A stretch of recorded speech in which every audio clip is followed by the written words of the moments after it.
Welcome once again. My name is Msiment Alex, and today in today's tutorial, I'm going to take you through uh, the law of equity and trust. And specifically today, we want to look at equity.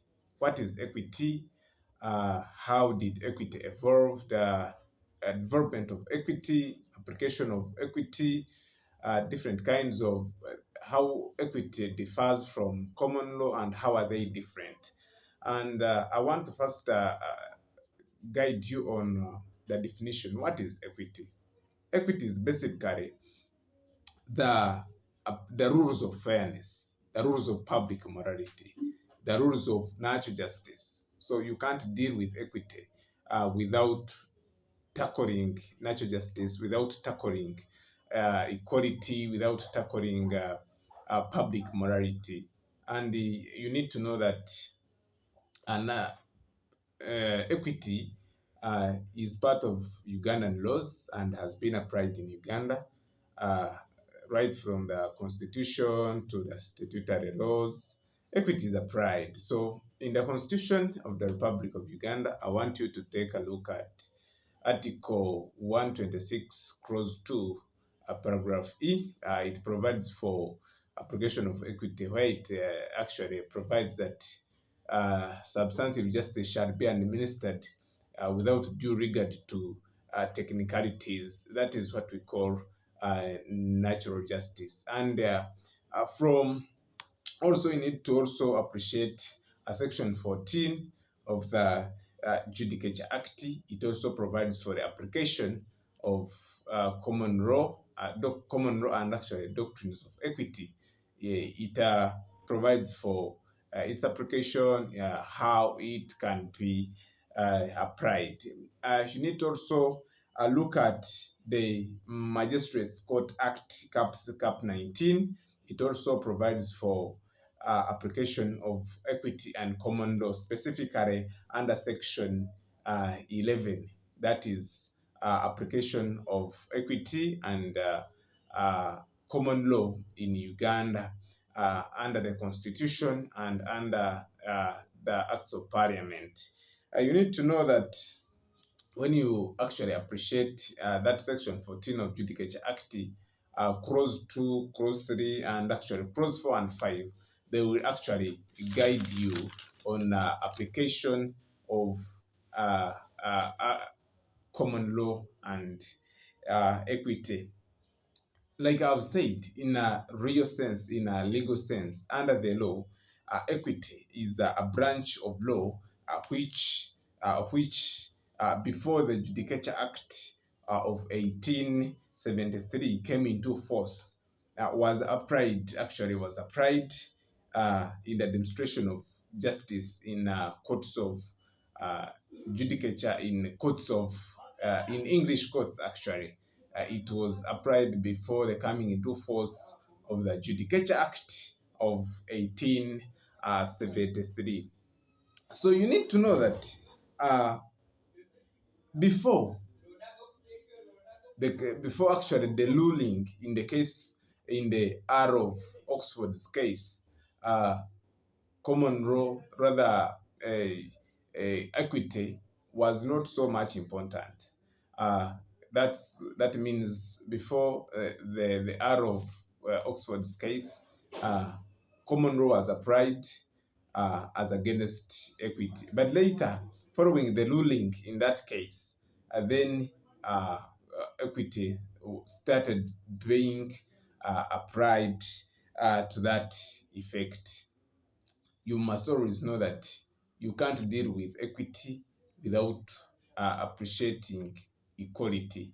You can't deal with equity without appreciating in natural justice. You can't deal with equity without appreciating public morality. So that now takes us to appreciating the that the R of Oxford's case actually was determined on the basis of equity. That is very, very important. You need to know that still before that time, uh, we have what we call, there came into the promulgation of the Common Law Procedure Act, the Common Law Procedure Act, which gave common law courts a limited power to grant injunction. So the common law, what we have called the Common Law Procedure Act, gave the common law courts a power to grant injunctions, and it also gave, uh, which it actually, before that power was given, was actually the power of the courts of exchequer, not courts of exchequer, but courts of chancery. They were initially the courts that would give injunctions and the specific performance. By this time, as the because of the coming into force of the Common Law Procedure Act, now the common law courts were now allowed to uh, award injunctions to that effect. So you need to also know that there was also what we call the Chancery Amendment Act of actually 1588. This one also brought a few changes in the courts of chancery, being given powers to award damages.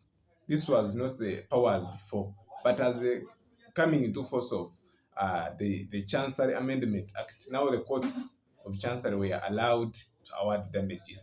That is very, very important for you to understand as we go on.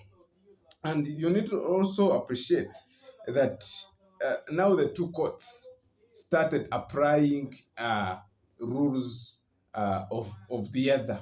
Now the courts of chancery would apply rules of the common law courts, and common law courts would apply rules of the courts of chancery.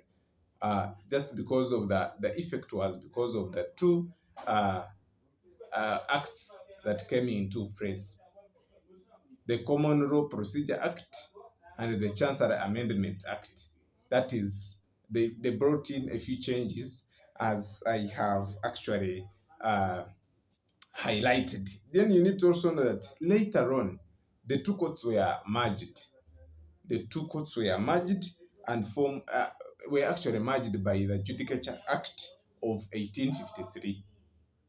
The Judicature Act now merged the two courts and formed the Supreme Court. And that Supreme Court had actually two divisions. The first division being the Court of Appeal, and another one being the High Court. You need to know that the High Court, of course, had also had two divisions, not two divisions, but had five divisions. The five divisions of High Court included the Queen's Bench, uh, that you must appreciate. It also had the courts of common pleas, the pre taking, the courts of common pleas, and then there was also the division called courts of chancery. Then we also have courts of exchequer as a part of the divisions under the High Court at that time. Then we also had the probate, divorce, and admiralty. So, and the probate, divorce, and admiralty later were changed and became the family division. That is a bit part of the history of common law and equity, specifically, actually, the common law and equity that you needed to appreciate.